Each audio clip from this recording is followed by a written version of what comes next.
What's up you guys, Gongrongzong here. So in my previous video I was praising the gunner, right? Specifically its LMG build, which is still very much true. It is one badass DPS machine, and fun as hell. However, when coupled with the gun talent revamp coming in Title Update 4, in how all specs now have access to all of the weapon talents, it has resulted in what is to me a pretty significant unintended side effect. As is what we've come to expect of Massive lately, right? Obviously unintended, but they fix one thing and end up breaking another thing. The Survivalist and Demolitionist specs for the entirety of Title Update 4 will be now so severely outclassed that they will unfortunately become essentially useless. And here's why. Until skill builds actually work, until skill builds are actually competitive with gun builds, whether healing or DPS wise, the only reason to use the Survivalist or Demolitionist in TU4 is their spec weapons or grenades. LMGs on the gunner and marksman rifles or rifles on the Sharpshooter will pull far ahead. Let me share with you why. For gun damage, right? For gun damage, these are the talents that each spec has. The gunner has emplacement, which is a 20% weapon handling bonus, coupler, which is extra reload speed, the large pouch for the LMG, which is an extra 50 rounds, barrage, a rate of fire increase on kill, and incessant, a 10% armor regen on kill. That's a lot of things that buff up the LMG, or any gun for that matter, just without the large pouch. Let's take a look at the Sharpshooter in TU4.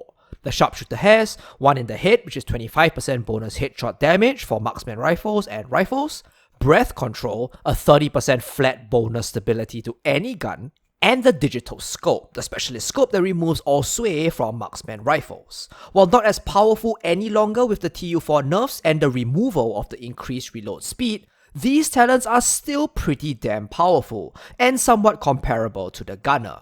Now, let's compare these two specs to the other two. The Demolitionist has its special armor kits which give 100% weapon handling for 15 seconds after using an armor kit.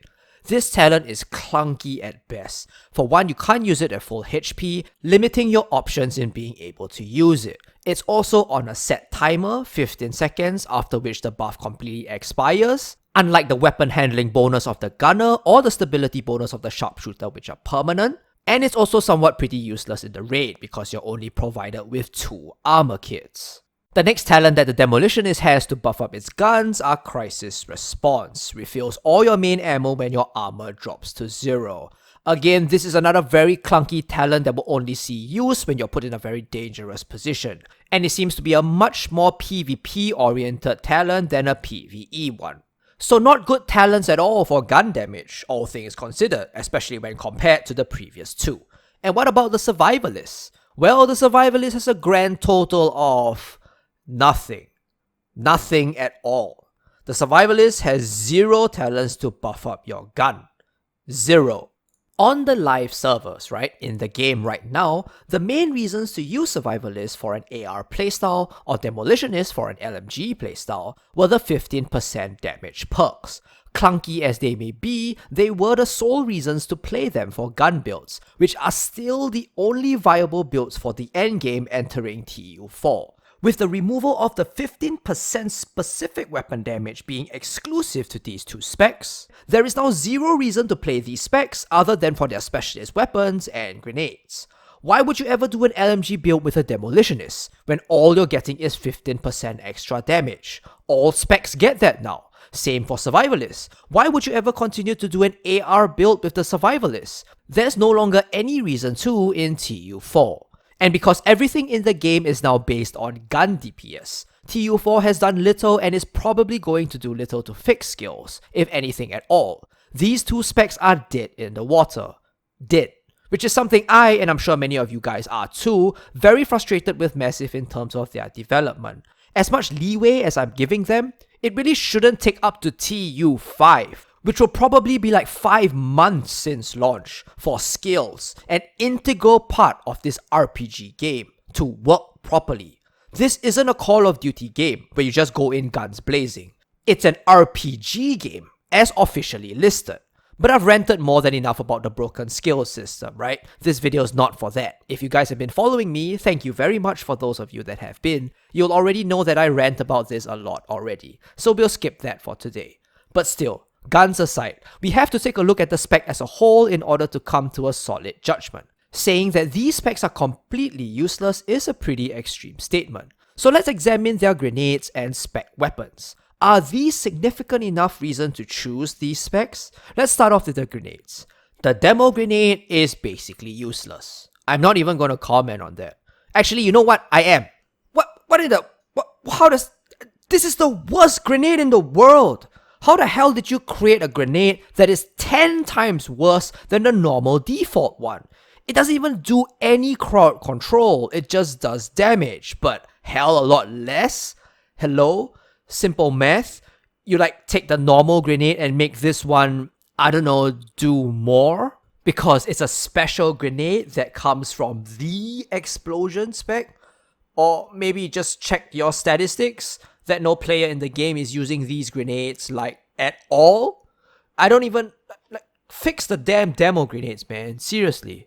But what about the survivalists? Well, the fire grenades are definitely great, but in terms of crowd control, are somewhat comparable to the Sharpshooter's flashbangs that have twice the radius, 7 meters instead of 3. So the grenades of these two specs aren't really significant factors at all. So with the grenades done, let's take a look at the spec weapons. The survivalist crossbow is extremely niche, used for robots and of course the vents for Razorback. So there is some use for them here, but more of being forced to use it for a specific role just for the raid, especially since that merciless can now burst down dogs almost just as quickly as a crossbow bolt can, without being restricted by spec ammo at that. For the demolitionist, the grenade launcher is plain awesome, still the best spec weapon by far, very well designed and feels great. Except it suffers from the same thing that all spec weapons suffer from, in that spec ammo is still few and far in between. And giving up such a large amount of gun talents just for the spec weapons will never likely be an ideal choice. The survivalist was built to be the healer, clear as day. It has a talent to pump out more healing, its special skill is a healing skill, the Healing Seeker Mines, its armor kits can heal in an AoE, and it has an increased cooldown reduction. But until healers actually have a way to contribute meaningfully, they will still be lackluster at best, with every player being able to equip a healing cam launcher and have his or her own source of healing. Massive will need to find ways to design mechanics that specifically require high output healers. But we know that isn't coming in TU4 unfortunately, because there aren't any additional content updates. Same deal with the demolitionist. The demolitionist was built from the ground up to be the scale damage spec based around explosions. It has increased explosive damage and it has an artillery turret. But until skill damage actually means something, this spec is now also dead.